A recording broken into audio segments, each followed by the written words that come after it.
Hi, friends. Happy Monday. How are you doing today? I hope you guys are doing well. It's rainy here in Minnesota today. I'm curious what the weather is like where you live. Tell me about it. Tell me, if I don't know where you're from, tell me where you're from and what the weather is like where you are today. But tomorrow, apparently, we're supposed to get some snow. So I'm like, are you kidding me? What is up with that? Like, seriously? No thanks. But anyway, I hope you're doing well. Say hello if you are catching me live, and if you're not catching me live, tell me, let me know, and comment hashtag replay. But I thought I'd pop in here and share just a little bit about a topic that is near to me because it is an aspect of who I am. And I've had a couple people ask me recently, what does HSP stand for? So I thought I would pop in here for just a minute or two and tell you a little bit about it. So an HSP stands for highly sensitive person. And an HSP is someone who, there's a couple of characteristics. It's actually like a designation that the term was coined by Elaine Aron, and it's basically something that you are born at birth with, some tendencies, if you will, or a category of tendencies, where you are sensitive to like stimulation of sorts. Oh, I see Carrie's popping in here. Good afternoon to you too, Carrie. What's the weather like where you are? And basically, highly sensitive people have some similar things in common. And there's about 20% of the population who could be considered highly sensitive. And high sensitivity is also a range in of itself. So there are people who are more highly sensitive or less highly sensitive. So here are some of the characteristics of being highly sensitive, if you are curious if you are. And I actually will pop a self-test in the comments. I found a link for the self-test that Elaine Aron has put out, and she actually has a really great book. Here, I'll pop the book in the comments quick, and then I'll go find the self-test that you can figure out if you are highly sensitive, because I think it is really interesting, and it clarified a lot of things for me. Sorry, I have to find something else. Here, there we go. It clarified a lot of things for me, really, because I just didn't know what I didn't know, and I just thought in some ways I felt like I was missing out on the world a little bit because so many people around me love the stimulation of the world in certain ways that overwhelmed me. And so I always felt like, oh, this is the way I am, and that's great, but like I don't really like it, right? And so now that I know more about myself, I'm able to not only live in a way that helps my body and helps me as a person thrive, but I also am able to really appreciate my strengths and the ways that I can contribute positively to the world. So here is a link to her book if you're interested in learning more about it, as well as the self-test that she has in the book. But she also has a self-test that is online that I can share too. I'll share that quick for you in case you are interested. But basically, this self-test asks you questions to figure out, how much do you relate to that, and what aspects might you have in common. So, oh yeah, Carrie, you'll have to check out the book. It's super fascinating.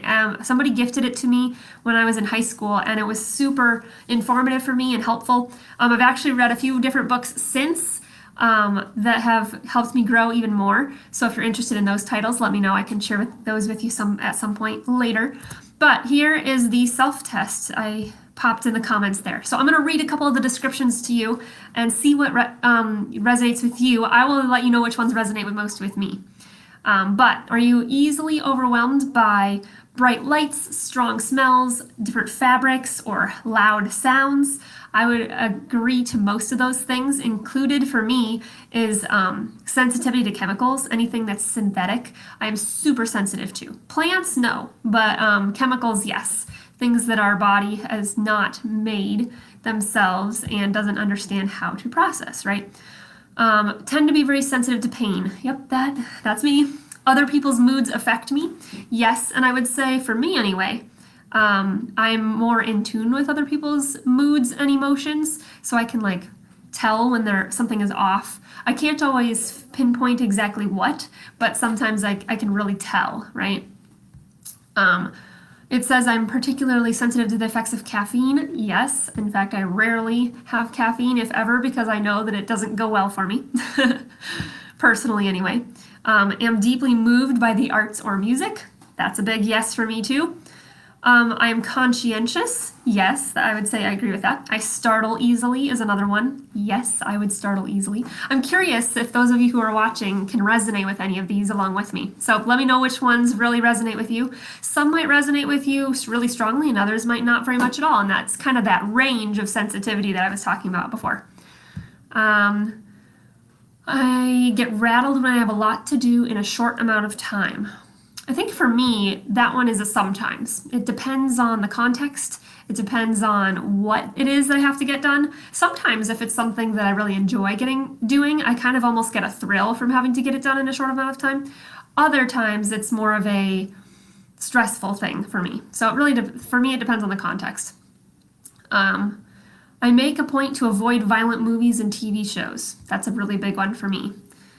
Because I am just really affected by the things that I watch and that I hear and that I see.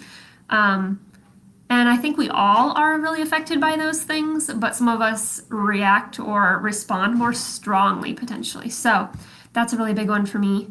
I make it a high priority to arrange my life to avoid upsetting or overwhelming situations. Sometimes. I think it depends on what the overwhelming or upsetting situation is for me, but that one's not as strong for me. I'm bothered by intense stimuli like loud noises or chaotic scenes. That I definitely agree with for me. And then the last one, when I was a child, my parents or teachers seemed to see me as sensitive or shy. That one is definitely an opposite. So I was not at all sensitive, or like sensitive in the word of like easily upset. And I definitely was not shy as a kid. So I don't know if my sensitivities more came about as I got older, or if my sensitivities were always there and I chose to just be, very outspoken anyway. So that's something interesting that I haven't learned much about. And if you have read more about that, I would love to hear about it. So that gives you a little bit of an overview of what highly sensitive people, tendencies or characteristics.